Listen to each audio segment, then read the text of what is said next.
Hello, everyone. My name is Michelle. I am the Director of Education and Publications for the Thyroid Foundation of Canada. And I'm happy to welcome you all to our April 26th educational webinar.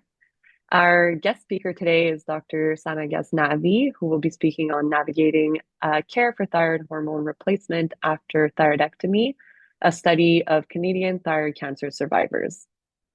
So Dr. Ghaznavi is an academic endocrinologist whose practice focuses on the management of thyroid nodules and thyroid cancers. She completed her medical school at the University of Alberta, an endocrinology fellowship at the University of Calgary, and a thyroid cancer fellowship at Memorial Sloan Kettering Cancer Center in New York City. She now works as a clinical assistant professor within the Division of Endocrinology and Metabolism at the University of Calgary, with a cross appointment in the Department of Oncology.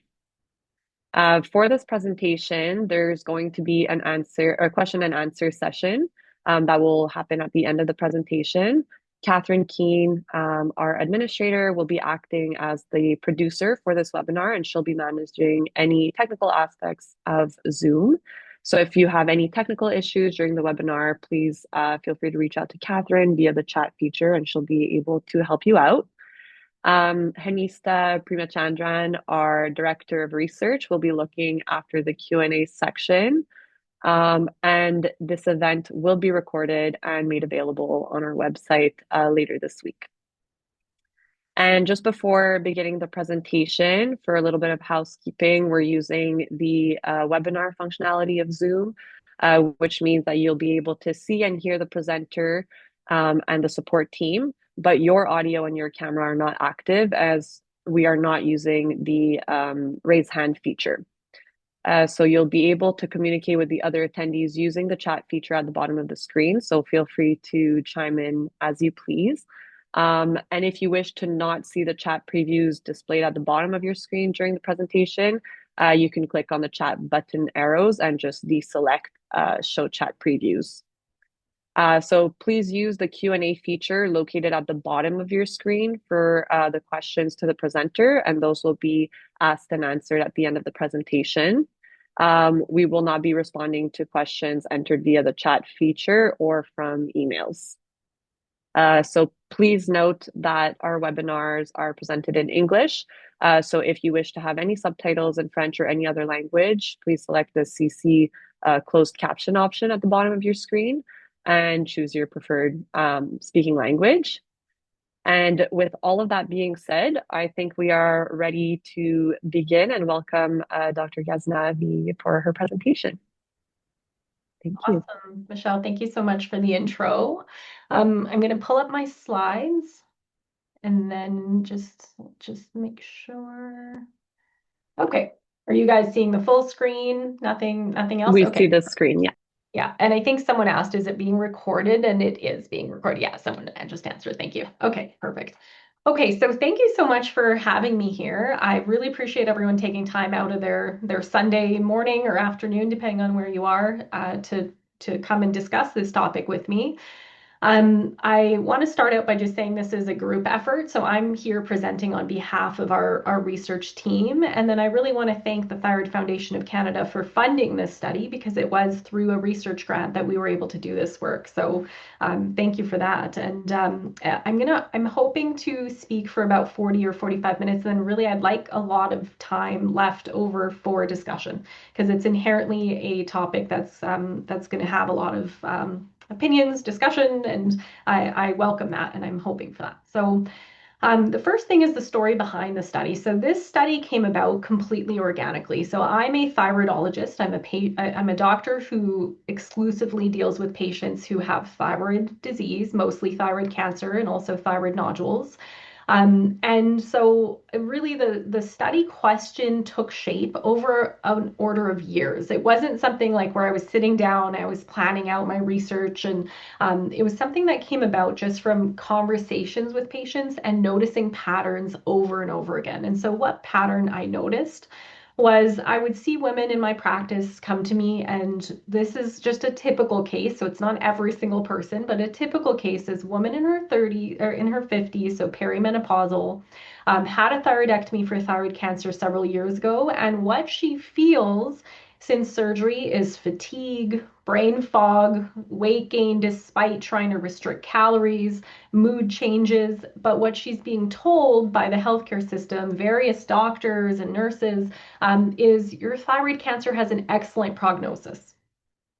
Your TSH is perfect. Your blood work is normal, so you should be normal. Okay. You should focus on lifestyle, diet, exercise, and weight loss because those might be the reasons why you feel the way you do. And then that T3, which we're going to talk about. So if you don't know about it, you'll learn more about it today. T3 is not guideline based. It's not safe. This is something only naturopaths prescribe, for example. And so it's not something that your doctor will entertain. So by the time patients see me, often as a second opinion, they've already got this history, this trajectory where they've been moving through the healthcare system, and there's a disconnect between how they're feeling and what they're being told. What they're being told is, you're doing amazing. Your thyroid cancer is in remission, and your blood work's great, and everything's perfect. And that actually leaves them little room to talk about the ways in which they maybe aren't doing great. And so that's sort of the pattern that I noticed over and over. The other thing that I'll say as a disclaimer is that this topic is actually quite controversial and charged on both sides, physicians and patients. Okay. And so one of my personal disclaimers is I actually feel it's stressful doing research in this area because anytime that I'm pointing out limitations that are happening in the healthcare system, I feel a tug and a pull from my colleagues of, well, I don't want to discount why they feel the way that they feel or what the work that they're doing, which is very valuable. So there's always this tug of war between advocating for patients and for physicians to speak to patients in a certain way, involve them in their care, and also, quite frankly, loyalty I feel to my profession, understanding how hard it is, and that people are really trying to do their best. So that's the lens that I personally am coming to this research with, which is everyone is doing their best, but there is a problem here. There's a disconnect, and we need to get better at the navigating conversations around your thyroid hormone replacement. And really, what we're more broadly speaking about is quality of life post having your thyroid removed. Okay. So who is our study team? It very much reflects what I said, which is that this topic arose organically. Our study team is myself. I'm a thyroidologist and a health outcomes researcher. We've got two mixed methods researchers, which I'll get into what mixed methods is in a second. And then two of our researchers, they have master's and PhD degrees. They're actually patients. They're patients who have had thyroid cancer, who have had thyroidectomies and are on thyroid hormone replacement. And I think that really strengthened our study, but we also had to be really careful about not, allowing biases and personal opinions to kind of get in the way of data and real research, real rigorous research. So that's our study team.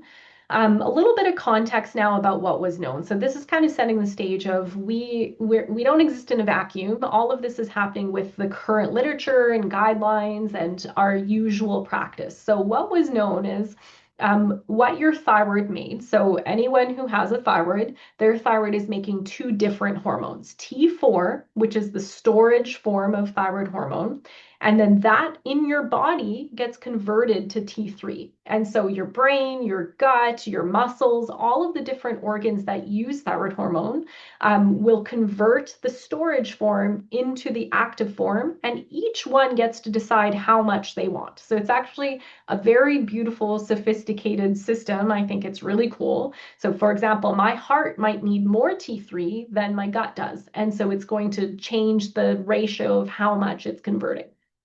So that's the physiology behind how a native thyroid works, like a thyroid that's in your body.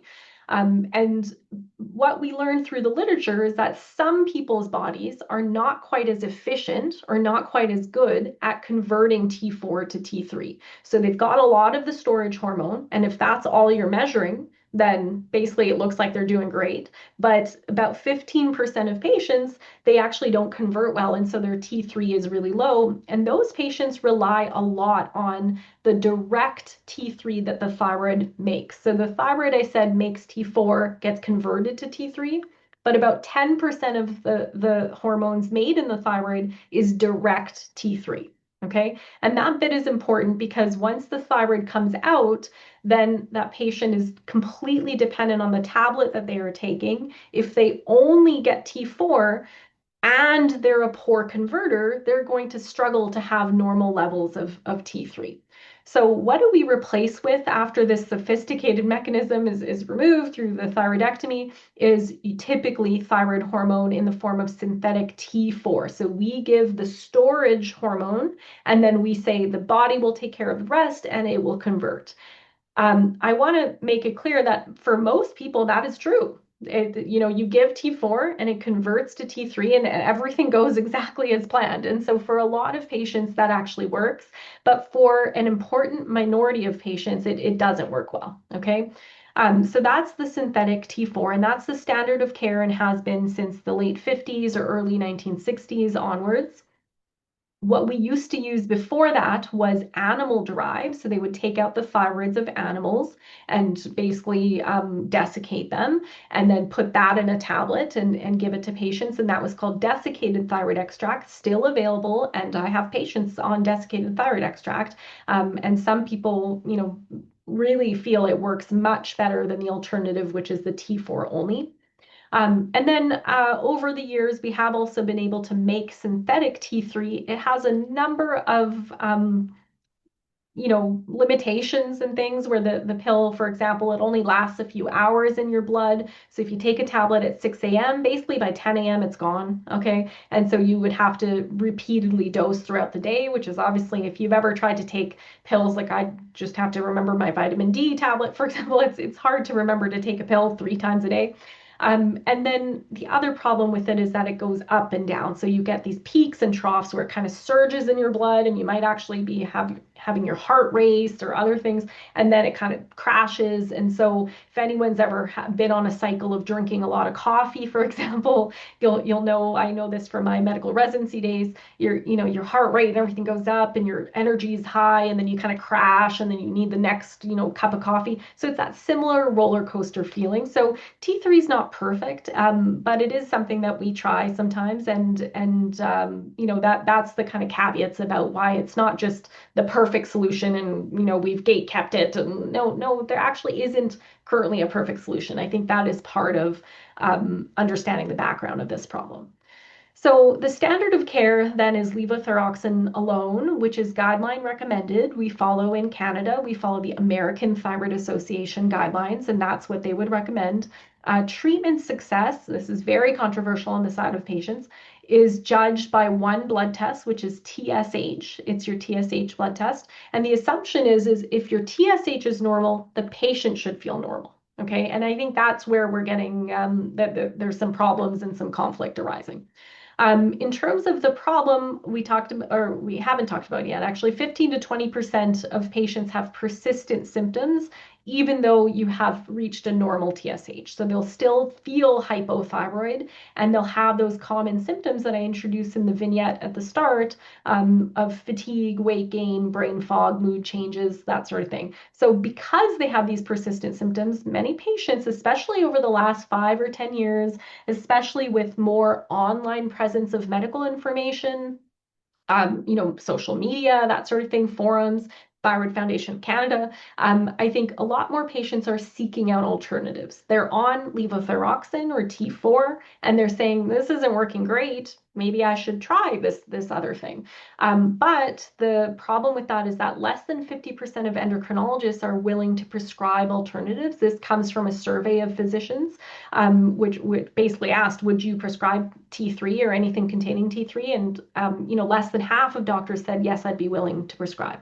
So I think there's a lot of reasons for that, and hopefully some of our research down the road will answer those questions of, well, why are people so reluctant? But at least one part of it is that it's not currently guideline recommended. And so the doctor would actually be having to go against their formal guidelines and practice outside of that, to prescribe. And so that brings up liability issues. It brings up also you need a certain level of comfort. I prescribe combination therapy because this is what I do all day for a living. And so I've gotten really comfortable using the medications and knowing how to monitor them, troubleshooting when there are problems, that sort of thing. And all doctors will not have that same level of comfort depending on what they do. Okay, so the study then, what was the gap that we set out to fill? So this is a fairly unique patient population. The majority of studies that exist on combination therapy, that's the broad term I'm going to be using to refer to when you combine T4 and T3 in any form, whether it's desiccated or you're using the synthetic tablets together. Okay, so most evidence on combination therapy study patients with autoimmune thyroid disease, which is Hashimoto's. So they're hypothyroid, but they still have their thyroid. The vast majority of studies actually exclude on purpose thyroidectomy patients, so patients who have had their thyroid removed through surgery. Okay, but thinking back to what I had mentioned earlier about um, that some people don't convert well T4 to T3 and they really rely on that direct T3 that's made. Patients without a thyroid will have no direct T3 that's made. And so they become more vulnerable to the problems of poor conversion. So it's a unique patient population in our study. The second thing is that it's a fairly unique study question. Our study question wasn't, well, what hormone replacement are you on? It started with that, but it kind of goes on, and you'll see in a sec what the study survey involved. But essentially, our study is saying, how do patients navigate this? They're in the healthcare system, they're trying to figure out which thyroid hormone replacement they should be on. They have to have discussions with their physicians about this. What does that look like? And that is a unique study question that's never been asked and never been answered. And the final part that's unique is the study method. So we are using something called mixed methods research, which basically means we're combining numbers, so quantitative data, with stories, which is qualitative data. And so we're putting those two things together because when you put them together, you get a more rich understanding of sort of what the patterns are, but also why are they like that. And so we've used a mixed methods design for this specific study. And kept the focus on the patient journey through navigating all of this. If you've lost your thyroid, you've got to take these tablets, you have persistent symptoms, how do you figure that out now? So what did we do? What was our survey? In brief, our study had 183 patients uh, included in the final analysis. So many more patients started the survey, but for one reason or the other, they were excluded. And the final cohort was 183 patients. 92% of them, oops, sorry about that. I go back. Yeah, okay. 92% of them were women. Median age was 44, and then this was nationwide, coast to coast. So, most provinces were represented. Recruitment happened through thyroid cancer clinics, online patient communities, and then the Thyroid Foundation of Canada sent out a blast, and that led to a number of patients clicking the link and doing the survey. And these are the dates it ran, and of course it's approved by the Research Ethics Board at the University of Calgary. What we asked, so I'm just gonna yeah, there we go. What we asked, so the first part was just about their thyroid cancer history. So what year were you diagnosed? What kind of surgery did you have? Basically just to confirm that it was the right patient population. And then location, where you received care and sort of what's the current status of your cancer. Is it gone, or are you in remission, or have you had a recurrence of your cancer? Part two was your thyroid medication. So we got an idea of the current medication that they were on. Is it levothyroxine or is it something else? And also, have you ever tried anything in the past and switched? And actually, there's no Canadian data on that. So it was really helpful for us to see, well, what the heck are people on? Even, and if less than 50% of people are willing to prescribe T3, like what percent of patients actually have access to T3? And so the next part we asked is, okay, well, you might not be on it, but are you aware that other options exist? And if you are aware, where did you learn about desiccated thyroid extract, Cytomel, other combination therapies? Part three was treatment satisfaction and current symptoms and quality of life. So essentially, we said, how satisfied are you with your current medication type? And if you're not satisfied, what's the problem? What do you think is the issue? Is it side effects? Is it cost? Is it that you have persistent symptoms, that sort of thing? And then of patients who reported persistent symptoms and said that their quality of life was worse since their thyroidectomy, we asked, what have you tried to improve that? Have you done diet or exercise or various other strategies? Even medications like antidepressants, for example, were reported. So we asked about strategies to improve their quality of life. In terms of quality of life, we specifically honed in on three areas because those were from our clinical experiences, the most common domains that were affected, and that was energy, mood, memory, and then executive function, which is just a medical word for saying you have to plan ahead and make decisions and kind of do complex tasks with things that we're trying to get AI to do these days. Okay. And so we compared what we ask patients to do is compare your current level to how you felt before the surgery. And that was how the question was phrased. So it was basically, is it better, is it worse, or is it about the same? Part five was around shared decision making. We used a validated tool called the SDMQ9, which validated just means it's been tested before and it actually measures what it's trying to measure. And so this tool tries to measure whether patients felt like they had shared decision making. That means, did you and your doctor arrive together at the conclusion that you should be on levothyroxine, for example, or what, in other studies, they would look at like what type of surgery you ended up having or whatnot. So how involved were you in your medical decision making? And then the final thing was the patient's perceptions of their care team. So who is your care team? Is it an endocrinologist? Is it a family doctor? Some other type of specialist? Is it a naturopath? Who is prescribing your therapy? How do they engage with you? And so those were questions like they actually care about my quality of life, or they only care about my numbers, my TSH. And then, issues with the care team. So have you sought out second opinions? Have you changed doctors, fired a doctor in the past because of having to navigate thyroid hormone replacement and having disagreements about your care? So next part is the results. So what I'm going to do is go over the quantitative results first, which is the numbers, and then we'll go over the qualitative results, which is the patient stories, and then we'll sort of integrate those two things together, and that'll be the end of it, and then I'll have a few questions for you guys. So the treatment groups, the majority of patients, 83% were on just T4, which is levothyroxine. 17% were on combination therapy, something that's T3 inclusive. And then 84% of T3 users had started on levothyroxine and then switched over to T3, which means a small proportion of patients actually have always been on T3. At T3 inclusive therapy. So, which is quite surprising to me, actually, that as there's not a lot of doctors I know that would start that as the first line. So first part of our study results that I want to go over with you guys is treatment satisfaction. So how satisfied are you with your current thyroid medication? And what you'll see here is that there's the two groups. Green is T4 only, the red is T3 inclusive. And so you've got strongly dissatisfied, somewhat dissatisfied, somewhat satisfied, strongly satisfied. Okay. And what you'll notice is that strongly dissatisfied, a lot more T3 inclusive users are strongly dissatisfied. But still, there's lots of patients, so 22% of patients that are in the T4 group that are saying, yeah, I'm not super happy with my current medication. So that is the satisfaction story, which is 4 times more likely to be strongly dissatisfied if you're a T3 user. That is counter to what you would think, given that these patients switched from T4 to T3.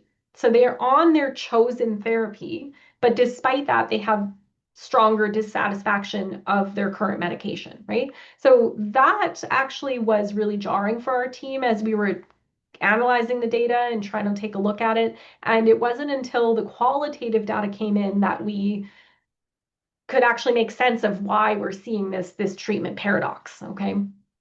And of course, I will go into that in a sec, but I'm just leaving you with that hook. Finding two, there were a lot of patients that had symptoms despite normal blood work. I will say that normal is self-reported, so we did not collect TSH levels or anything like that. It's patients saying, yep, I think my blood work's normal, but I still have these hypothyroid symptoms. And so 83% of patients said that they still had these hypothyroid symptoms, and it was actually true across both groups and not significantly different across the groups. T3 inclusive users had tried more strategies, though, to feel better. So they had done things like trying to switch medications. Obviously, they'd gone from T4 to T3. And then they'd added other medications. Sometimes they were vitamins or supplements, but also even prescribed medications like antidepressants. Hormone replacement therapy was another common one. So a lot of different medication types. They changed their diet, and they increased or changed their exercise regimen. So they either added exercise or changed what they were doing. So essentially, the T3 users are symptomatic and they're doing a lot of things to try to improve those symptoms and improve their quality of life. Finding three is quality of life compared to before surgery. This one's a little bit heavy, so I'm just going to walk you through it a little bit here. So first, the axis here, the y-axis, we'll just go over as much. So you feel much better compared to surgery, compared to before surgery. Somewhat better. You feel about the same as before you had your thyroid removed. Somewhat worse and much worse. Okay. And then the three domains are energy, mood, and executive function. And so the summary is really here. So more than half reported, 54% reported worse energy after thyroidectomy, worse executive function, and worse mood. And so that's really quite remarkable. Essentially, a lot of patients are saying, after my thyroid came out, my quality of life has gone down in these different domains. For shared decision making, this is essentially saying, did you feel like you were involved in the decision around thyroid hormone replacement? And again, both groups felt minimally involved in their thyroid treatment. Items were asking patients whether they were told alternatives existed, and most patients were never told the options. And T3 inclusive users were even less likely to be informed about the options than the T4 users. That's interesting because the T3 users are on therapy. One thing I'll say just on behalf of physicians is that's partly because this is not guideline based. So it would be like a doctor telling you, if there's a specific, chemotherapy regimen for something, and then there's something wacky or there's something whatever, not saying T3 is wacky, but essentially it's a non-endorsed, non-official treatment option. And so it doesn't actually surprise me that much that patients were not told about this. It's not my practice because hopefully the data that I'm about to show right now will show there's a good reason to actually discuss it up front. I think it really helps retain trust in your doctor rather than patients finding out about something and later feeling like, well, why did you keep this from me? Like, I'm telling you I'm feeling terrible. I'm finding out online that there might be something that could help me feel better, and you've never mentioned it, and I've been seeing you for 3 years, 4 years, 5 years. So I do always mention it up front, even though I'm not prescribing it up front. Okay. But yeah, so that shared decision making does not surprise me, and I sort of can understand physicians' perspective of, well, until I'm told that this is part of the treatment algorithm, which it currently is not, then I'm probably not going to recommend it or even talk about it. And I'm hoping our research changes that talk about it piece. Okay. Where patients learned about their medication. So I just said physicians didn't bring it up. So where did they learn about it? And so we'll go to the T3 users first. So 45% of them learned about it from their physician, and 90% were aware of all the different medication types. So we listed out like desiccated thyroid, Cytomel, etc. And they said, yep, I've heard of all this stuff. 19% of these T3 users learned about it from their naturopaths, and only 1% of T4 users learned about it from a naturopath. 55%, though, learned about it from patient communities, predominantly online sources. So it was peer-to-peer, meaning one patient is telling another patient, or online sources, which are like blogs, forums, all sorts of different formats. And then for T4 users, 76% learned about thyroid medication from their physician, but a third of them had never heard of anything other than Synthroid. And then again, a third of them learned about it from patient communities and online sources. So I think that there is a lot of stuff online. That's a good and a bad thing. It's good because it's very accessible. Anyone can go online and read it and see things, and it sort of democratizes knowledge, right? Which is generally a good thing. But also, there's no way to control the quality of information that's being stated there. And everybody knows that not everything that's published online is facts, right?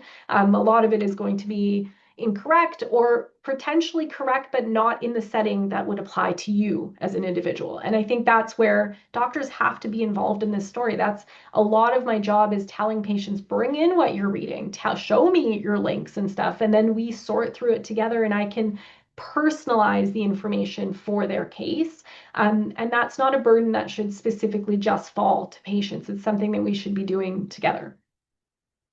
Care team relationships. So for T3 users, 84% of them said they had sought a second opinion, and 65% of them had actually parted ways with a physician, compared to only 9% with the levothyroxine users. And I should specify that the physician that we're talking about, it was contextualized as, did you part ways with the doctor that was prescribing your thyroid hormone replacement? So it's not as though they're talking about their kidney specialist or someone else. It's in the course of navigating thyroid hormone replacement that they sought a second opinion and then eventually parted ways with their doctor.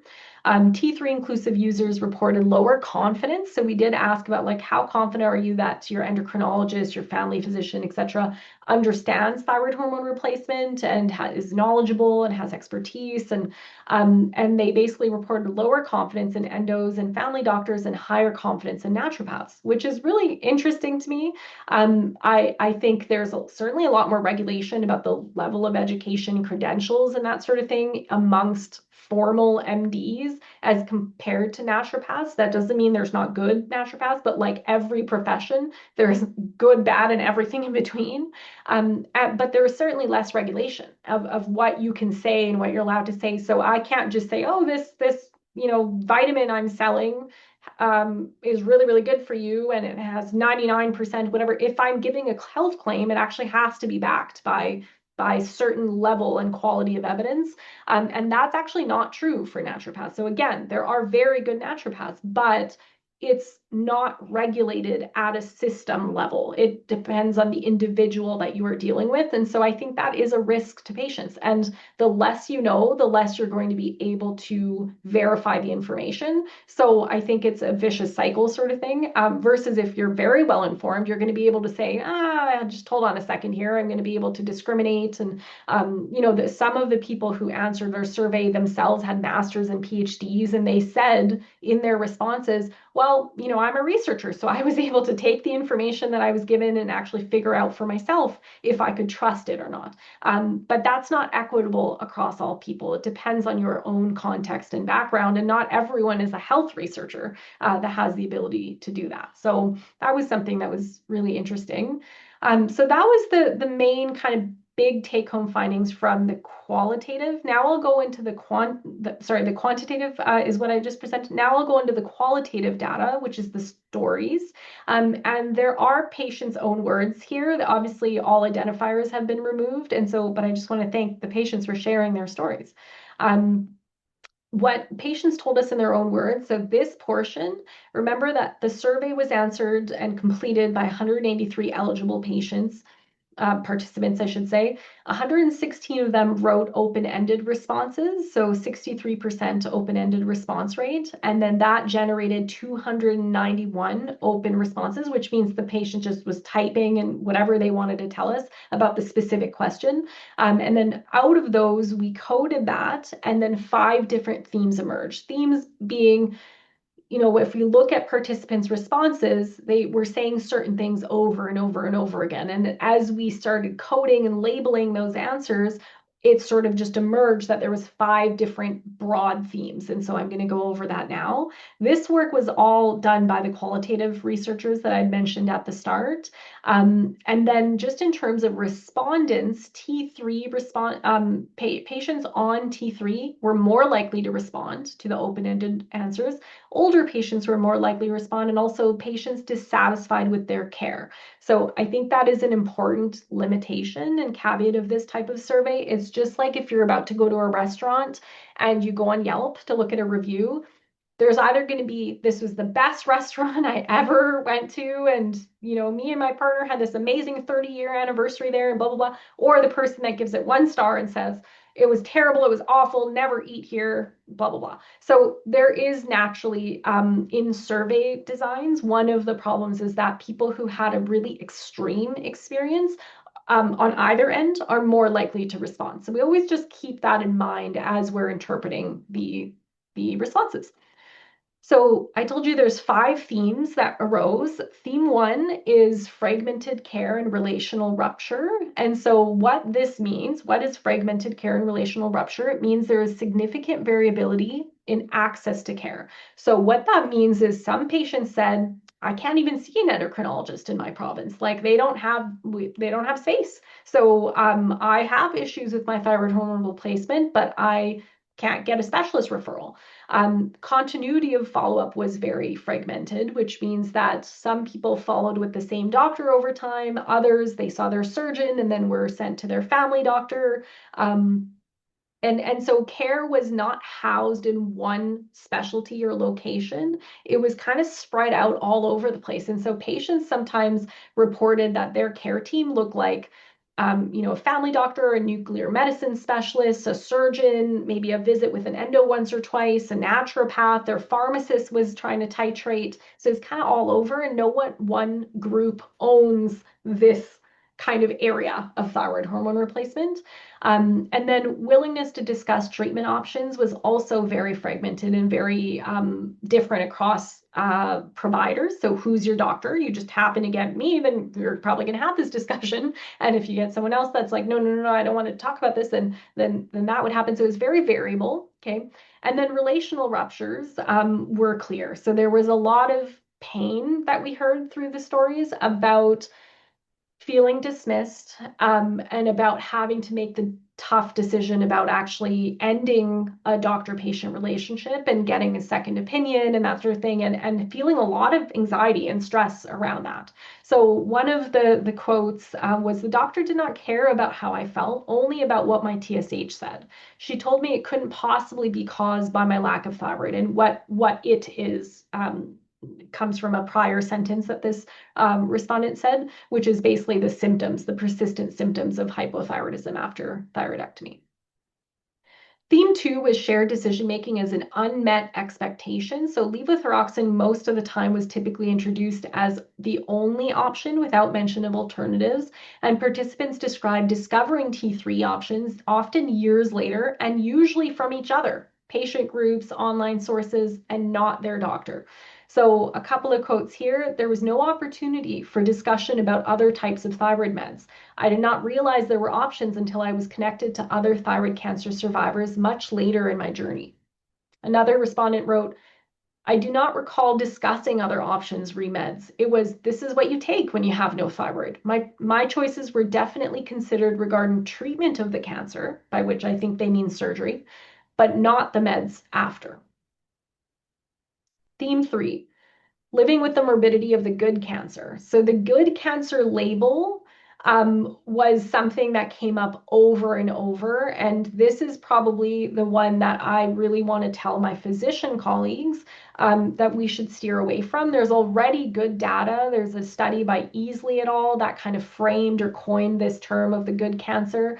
And essentially what that means is when patients are diagnosed with thyroid cancer, because many patients, but not all, have a very good prognosis. Their survival is excellent. Most patients are cured at the time of surgery and don't have recurrences. And so what ends up happening is that doctors say to the patient, you've got the good cancer. This is the best cancer to have. You should be lucky that you got this cancer, okay? And the patient quote, actually the participant quote says, my doctor told me I hit the lottery in regards to cancer diagnosis. It was not reaffirming or comforting. It felt belittling what I was experiencing. And so this is something that I steered away from very early in my career because I got feedback from patients saying, by the way, not that I didn't have the chance to use it because I was corrected immediately by really well-meaning patients who said, never say this. There is no good cancer to have. I've had a diagnosis of cancer and that's scary, and it's not helpful when you try to say, oh, but you shouldn't worry because this is such a great cancer to have. And so the other problem that arose in the context of thyroid hormone replacement is that patients reported, when you tell me this is a good cancer, I'm doing amazing, my prognosis is so good, you don't leave any space for me to say, but I don't feel good.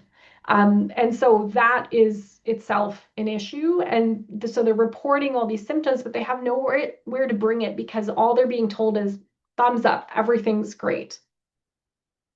The next theme was self-education as a structural response. So what that means is that patients are having to seek out and learn information about thyroid hormone replacement on their own because their physician is not engaging in those discussions. So they're turning to naturopaths, online sources, patient communities. That's a good and a bad thing. As I said, the bad of it is you can't control what's online, and not all of it uh, is either accurate or accurate for you and specific to your scenario. So the burden of acquiring complex medical knowledge shifted onto patients, and this wasn't a preference. It's not like patients said, I want to do this. It was, I have to do this because I have no other way of getting this information. The self-education required time, health literacy, and digital access, and these are resources not equally available to everyone.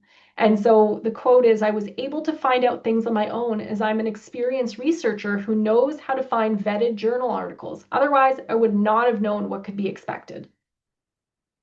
Who gets heard? This was not a theme, but it was something that our qualitative researchers identified as something that kind of shaped. It was a lens through which participants were saying, this is how I'm being viewed by the world. And so what we learned is that life stage and gender both played into how they were viewed and how much their symptoms got believed and how much advocacy was required. So the patients often had to work really hard to make the doctor believe them. And what we found is that that was shaped by gender and age. Okay. And so women in their 40s and 50s seem to have struggled the hardest. And one of the representative quotes there is, I have little energy left to fight to be heard in the medical system. After first fighting to be heard re endometriosis, women fluctuate. It's probably not that bad. Then perimenopause, you're probably just depressed. And now AFib, it's just something you need to learn to live with. So I think that this was sort of an overarching lens that we have to be careful about and understand, because for a lot of patients, they actually describe that the cancer journey was just the latest chapter in a long history of feeling dismissed due to things that had to do with their gender and their age and their life stage, which is, for example, perimenopause. So putting it all together, how am I doing for time? Okay. So putting it all together, what do the findings mean and what can we learn from this? So theme 5 is the satisfaction paradox. So on the left here, we see the two groups. Essentially, both groups have similar symptom burden. They all said, yep, we actually feel worse than before thyroidectomy. We've got these persistent symptoms, our quality of life's a bit lower. But the treatment satisfaction story was really different. T3 users, even though they're on their chosen therapy, they've switched from T4 to T3, had much lower treatment satisfaction. And through our qualitative data, what we realized is, even though we asked, are you happy with your treatment? Patients were not answering just in isolation about the pill that they were taking. They were not saying, am I happy with this specific pill? Their treatment was a much broader concept of their care journey. And we really saw two divergent care journeys. T4 users described relatively intact care relationships and higher satisfaction. And they, even though they knew actually less about thyroid hormone replacement, they felt like they knew more, okay, and had been told, the appropriate information by their physicians. T3 users described a trajectory where they had persistent symptom dismissal. They had to self-educate through a bunch of online sources usually. And then they had a lot of relational ruptures that preceded the pursuit of alternative therapy. So the pill is sort of a marker. It's along for the ride. It's not the cause of the low treatment satisfaction. And what we believe is that the care journey itself is the story and sort of what patients are rating as what they have poor satisfaction over. So a final quote. So I had two previous endocrinologists that refused to believe my symptoms. My current endocrinologist believed me. I began to feel better within hours of taking my first T3. It changed my life and made me very angry at the other endocrinologists who kept me suffering for years. So I think this speaks to not just the pill, although this specific person had very good outcome with their pill, but it also speaks to the relationship that they had with their endocrinologist and the validation of their symptoms. And so a couple of things that I'll say, this is not backed by the study. We don't have data on this. These are my own clinical thoughts, having done this for a decade now. What often happens in my experience is that I trial patients on combination therapy. Usually I wait a year post thyroidectomy. That's my practice, and that's because everyone feels crummy around 3 months. They start to get better around 6 months. By a year, many people feel pretty good on Synthroid, and they're like, I'm happy with things. I've landed in a reasonable place. And so at around a year, if you're still not feeling great, then I typically say it's time to trial combination therapy and see if you're someone who's a responder, if you're someone who's going to have a good response. And so I will do that. Our study reinforces that T3 inclusive users report that these persistent symptoms and decline in quality of life. But unfortunately, my personal care experience, having treated hundreds of patients, is combination therapy is not the holy grail that many patients hope it will be. And I can understand why you would hope it will be, because if you don't feel good and then you're told there's this other pill and it might change things and turn things around, of course you want that to be the thing that helps. But in my experience, a multi-pronged approach where you're trialing T3 and you're also making sure that you're not missing other health issues like anemia or truly things that are related to menopause, or improving lifestyle factors, and exercise is actually one of the best interventions we have for improving things like energy and mood and sleep. And so usually a multi-pronged approach is what ends up helping, not just the T3, because I start people on T3, but I'll say a minority of patients feel meaningfully better, but many patients actually don't feel any better, and a small minority also feel worse. Okay. And so it's worth trialing carefully with a doctor who knows what they're doing, I personally think, and then with agreed upon target symptoms of like, what are we trying to fix here, and then a defined time frame. I usually give about 3 months as a trial, and then we pre-decide, okay, here's my main symptoms that I'm attributing to hypothyroidism. This is what I think is from losing my thyroid. Are going to trial this combination therapy and then follow those symptoms over time. And I do try to quantitate those. So I try to have patients keep notes about and rate their symptoms at baseline and then every month as time goes on. And then what I'll say is the trial itself matters. So patients, even the ones that do the trial, we realize didn't really help that much. We go back to T4. It's refusing to acknowledge symptoms and refusing to want to participate in a trial that might help, that actually creates that tension in the doctor-patient relationship and breaks trust, especially if a patient finds out later somewhere else that there might be something they can try, and sends patients elsewhere. And so I think that that's worth it. What would I tell doctors based on our study? First is, at the first conversation after diagnosis, avoid the good cancer framing. It's not helpful to say, this is such a great cancer, you hit the lottery. Okay. Number two is, at first prescription, explain that levothyroxine is guideline recommended. It's what the vast majority of people are on, but that alternatives exist and there's room to discuss that. We will have time to discuss that. And if your symptoms are persistent, I'm here with you to figure that out.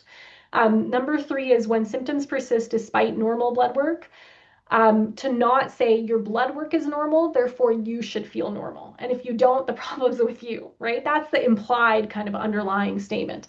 So validate patients' experiences instead of relying on the blood test alone, because the blood work only shows a part of the whole story. And then before patients turn elsewhere, raise the possibility of combination therapy trials ourselves. I think that's a bigger conversation because, like I said, it's not currently endorsed by the guidelines. And so there are some of us that do it, and there are some of us that refuse to do it in the current setting. But I think overall, the lesson is open up the conversation, validate the patient beyond their blood work, and try to at least have the conversation, give information about it. Doesn't mean you have to prescribe it, but understanding that it exists and hearing about that from your doctor builds trust. The final things are what to keep in mind as you read our findings. So every study has limitations, and this one is no different. So selection bias, like I said, the Yelp review thing. So participants that volunteered are more likely to have stronger views in either direction. There was a relatively small T3 inclusive group, which makes sense because most patients are on T4. But just to state this again, there's only 31 participants in that comparator arm. Recall bias is a really significant one we should think about, which is that patients are now trying to remember conversations they had years ago. So if I'm saying, how do you feel compared to your thyroid when your thyroid was in place? Or think back to the conversation you had the first time when the doctor introduced thyroid hormone replacement. You might have had that conversation 10, 15, 20 years ago. So there is a recall bias there. It's cross-sectional, so we're not measuring satisfaction over time. It's just a single snapshot. So it's how you feel that day. And if you feel really crummy that day, maybe your answers are different than next week when your energy is really good and that sort of thing. And then written responses, the qualitative analysis drew on like people wrote rather than doing interviews. And we did that for ease because we built it as a survey and wrote and introduced the qualitative questions in the survey itself. But that's a limitation. When you have a conversation, an actual interview, then you'll get different data. So where do we go from here? We did also ask physicians across Canada, specifically endocrinologists, on their practices prescribing thyroid hormone replacement. What do they do when their patient has persistent symptoms? So we basically did a mirrored study, very similar study, asking similar questions to what I just presented on the patient end. We had a really hard time recruiting, so I'll just be quite honest about that. Since COVID, physicians have been very burnt out of getting surveys and things, all these emails. And so it was really hard. We tried to incentivize them and give a gift card away and that sort of thing. We did eventually get about 30 responses across the country. And so it's small sample size, but we are planning to still publish that. And I'd love to come back at some point and tell you guys what the doctors thought of this whole thing. And then in progress are our semi-structured interviews. So I told you that when you do an interview, as opposed to patients typing responses, you can sort of follow where they're going and you can go back and forth as a conversation. So we're doing that now. And then running this discrete choice experiment, which is specifically a structured way of measuring how patients weigh trade-offs. So the trade-off might be, okay, I have to take T3 3 times a day, but hey, my energy might be a bit better. So there's certain trade-offs in both arms, T4 and T3, and how do you weigh those differences and what matters most to patients. So with that, I just want to thank the Thyroid Foundation of Canada for funding this research. I want to really take time to thank the participants who trusted us with their experiences and their frustrations and their words. And then my team, our co-authors who all worked on this together. So questions I would love your thoughts on, just as final parting things, and then we'll go to the question period, which is if normal TSH isn't enough, what outcomes should future research actually measure? What's one thing you wish your doctor had told you at the first appointment after surgery, or even before surgery, about what it means to lose your thyroid? Where should the responsibility of knowing about treatment options live? Is it with the patients, the doctors? Is it online? Where should that live?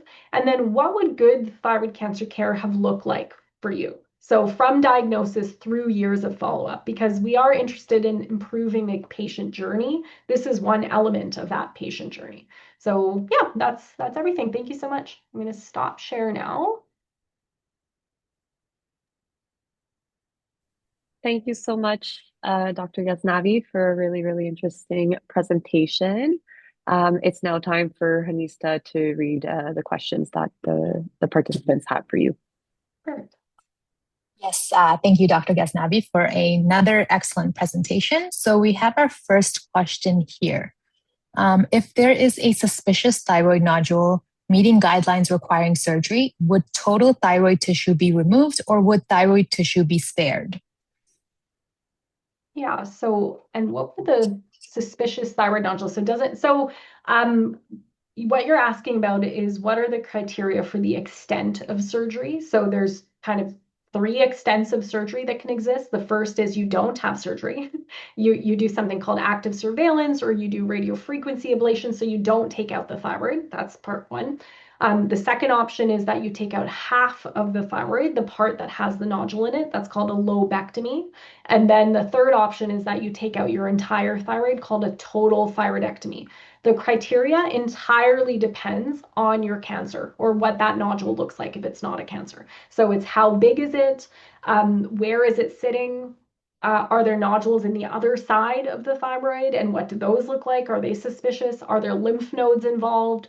Does your doctor expect you might need radioactive iodine afterwards? So there's a lot of considerations, and there's not just one answer, but the overarching principle is there's three options: no surgery at all, half a thyroid out, or the whole thyroid.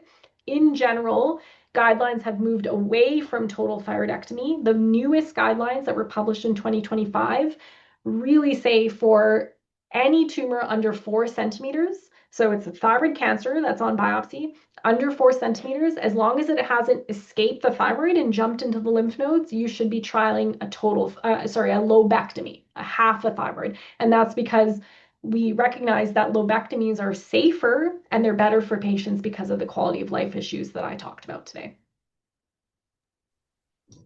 Thank you. The next question asks, had a lobectomy for PTC 6 weeks ago. Can these symptoms appear or only for TT? Just starting journey with pending appointment with endocrinologist. Wondering if I need to try and ensure that TSH alone should not be the only marker. Yeah, so really good question.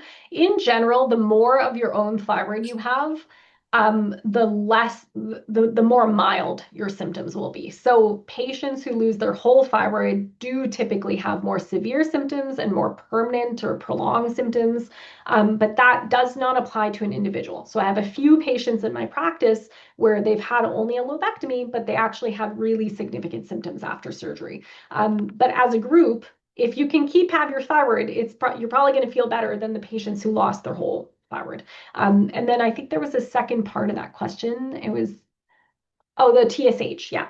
And so, yeah, so that's controversial as well. Choosing Wisely campaign in Canada would say that you should only have a TSH done. For patients who don't have a thyroid, I think it is valuable at least once, not constantly. I think that's genuinely a waste of our taxpayer dollars, which all of us are contributing to. But at least at the start, it's valuable to do a TSH-free T4 and free T3, especially if you no longer have a thyroid, because then you're fully dependent on that conversion to the active hormone, and you want to make sure that you're a good converter. Okay, so that's my personal belief. It is not endorsed by Choosing Wisely or the ATA guidelines, but that's my practice. Great, thank you. So the next attendee has 3 questions. I'll go one at a time. First, in your research, did you find differences in how men and women patients prioritize their thyroid hormone treatment goals or preferences? Did you observe patterns in how women describe their experience with physicians during this decision-making process?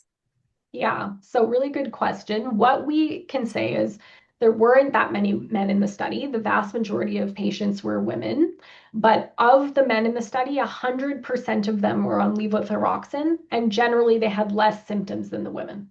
So there is something about being female in your 40s and 50s, perimenopausal, that actually makes the symptoms worse after thyroidectomy. The men genuinely had less symptoms, and therefore they didn't have that whole navigation burden that I talked about, which is self-advocating, educating themselves, because basically they didn't have something that they wanted to change. Like they were like, I feel pretty decent. And a ton of them did not know the majority of them did not know about any other thyroid hormone replacement other than T4, which makes sense because they weren't seeking it out and they were less symptomatic. Thank you. The second question is, from what you observed, what are the biggest communication barriers when patients and physicians are discussing thyroid hormone replacement options? I loved your approach to looking up and processing information together, by the way. Yeah, I think the communication barriers come from a couple of different places. So first is I do notice that patients that are coming to talk to me, it's like they're coming like prepared, like locked and loaded. Like they've got the studies and they're having to do a lot of convincing. And I actually start by just being like, hey, we're on the same side.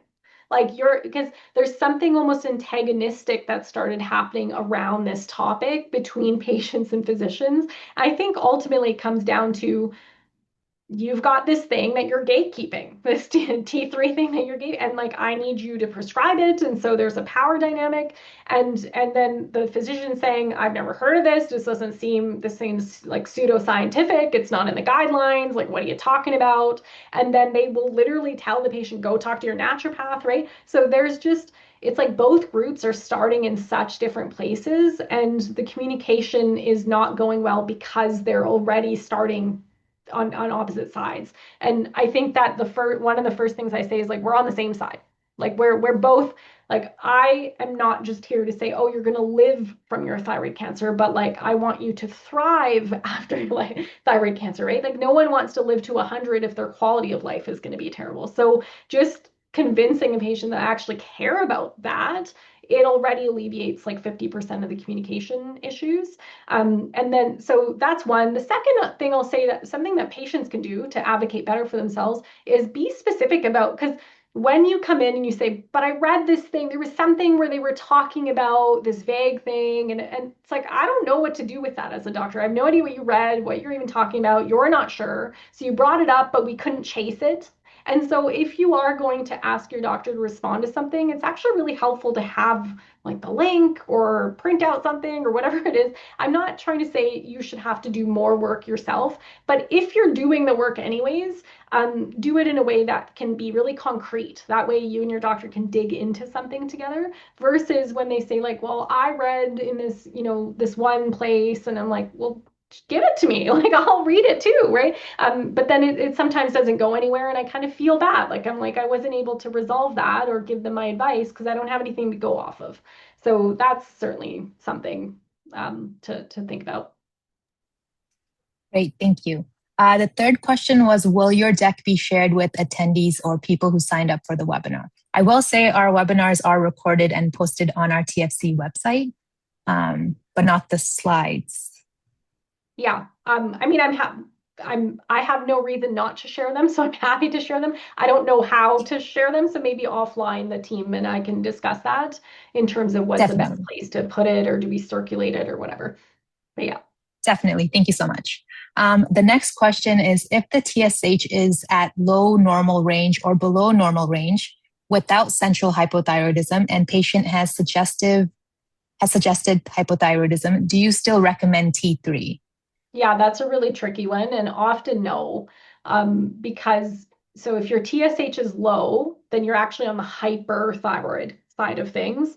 And so then often two things. One is introducing T3 will often make you even more hyperthyroid. And also I've found in my practice that you're less likely to benefit. Like it's very unlikely in that scenario that adding the T3 is going to actually alleviate your symptoms and make it better. Sometimes makes it worse by inducing palpitations and things that are the hyperthyroid problems. So I think one of the positive things or things that I would keep doing is I still have the discussion. It's not up to me to decide like what's the trade-off you're willing to make and what's right. So it's a joint decision, but it's still ultimately made by the patient whose body is going to be impacted. So I still am always open to having the discussion. And then I explain my side of here's what I think, like your TSH is already low and normal. Like, I don't think you're going to benefit from this. I'm scared that you're going to get hyperthyroid. Here's what that would feel like. Occasionally, the person will still want to proceed, and then we just carefully monitor them for hyperthyroid symptoms. And then the other thing that's more long-term and insidious is the bone loss, right? That can come with excess T3. And so often if the woman is over 50, then I'll do a baseline bone density to be like, this is what your bones look like today. Repeat that about 3 years later, because it's not an overnight thing. Like it's not going to chew up your bones overnight. It's a gradual thing over years. So repeating it a year later or something is just too soon. You're not going to see anything. But 3 years in, if their bones are getting chewed up way faster than what we would expect with aging alone, then that would be concerning to me. I would be really worried about that, because you don't want to trade off, well, I'm tired and so I'm trying the T3, but my trade off is I'm going to have a hip fracture or something, right? So yeah. Right, thank you. The next question is, after my hemithyroidectomy, I ended up with edema in my upper eyelids. Is this something you have come across? No, actually, I have not come across that. So I would kind of wonder, and you don't have to answer, person who said this, but I would wonder how soon after you're talking about. If it's like immediate, like in the first 4 to 6 weeks, it could just be related to the surgery, like anesthesia and fluid changes, and you get a ton of fluids in surgery, all that stuff. So, but otherwise, as a persistent symptom, I would say over thousands of patients, I have not heard of that. So I would still just make sure that it's not from something else. Thank you. The next question is, what is your opinion about the thyroid genomic classifier? Yeah, so there's lots of different platforms for thyroid molecular testing. That's what you're talking. It's a little beyond the scope of today's talk, but broadly what I'll say is there's molecular testing for nodules, and that's all diagnostic. What that means is it's helping the doctor figure out, is this nodule cancer or is it benign? So diagnostic testing for nodules, super helpful in the right setting. And so in Calgary, we're lucky to have ThyroSpec, which is a molecular platform that we use for thyroid nodules. In the cancer setting, you already know it's cancer. We're just starting to use molecular testing as a field, and also in Canada, and almost never funded. Okay, and what that means is that now you're using molecular testing to try to predict prognosis: who's going to do bad, and who's not going to do bad, and or who's going to do great, I guess. And then also your response to different treatments, like various pills that you could be treated with. So my stance is super pro. I think it's more information, but it has to be used in the right setting. And remember, it's really costly. So as a public healthcare system and taxpayers, we need to be careful about how we're using our dollars. Thank you. So the next question is a patient with thyroid toxicosis. Can you explain how long one should be feeling symptoms if TSH is okay, T4 was at 9, after stopping the pills, I'm on 175, and the symptoms, I guess this person stopped taking the meds and the heart rate is over 110, body shaking and legs weak. Okay, I want to be careful not to be giving medical advice, because first, I can't see your labs and all that stuff.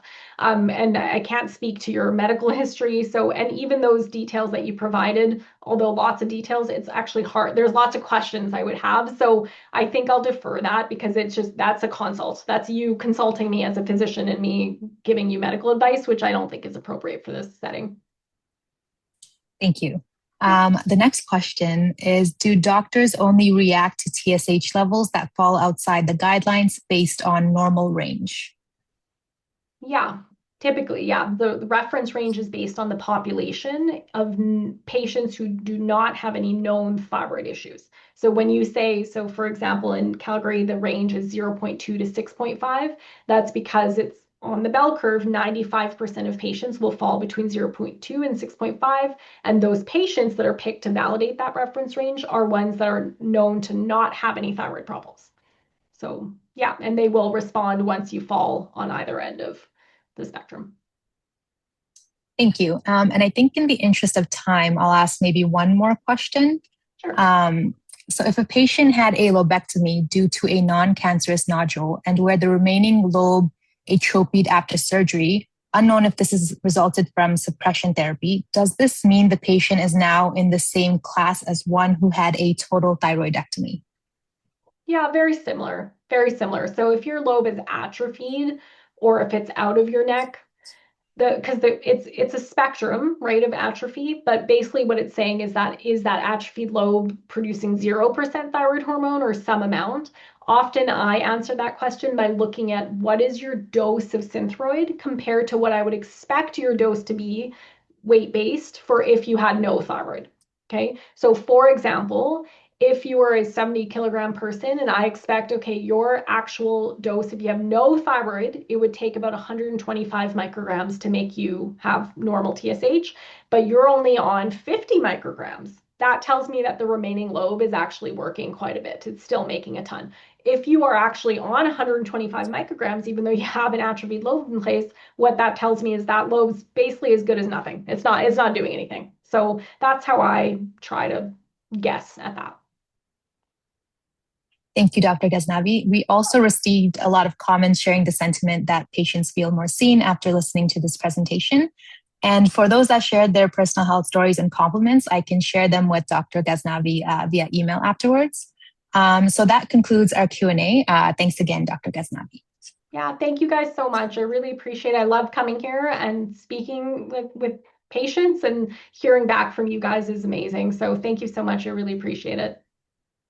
Thank you, Dr. Ghaznavi.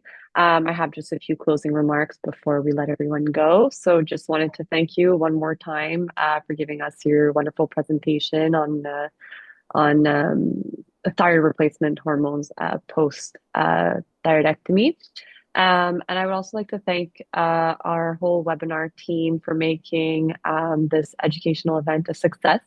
And I'd also like to mention that if anyone had some spare time and wanted to volunteer to help others with thyroid disease virtually from home, please don't hesitate to call us on our helpline. The phone number is 1-800-267-8822, or you can email us at info@thyroid.ca.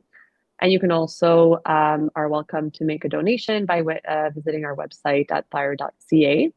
And as you exit this session, if you could please take a short moment to complete our survey, and you'll also have the opportunity to enter any other comments that you might have. This is going to be useful for helping us improve our future webinars. And on that note, our next webinar is going to be on patient empowerment, practical advice for managing your healthcare with our own president, Laz Burrows, on May 24th. So we hope to see you all at that point. Thank you. Awesome. Thank you so much. Thank you very much. Bye, guys.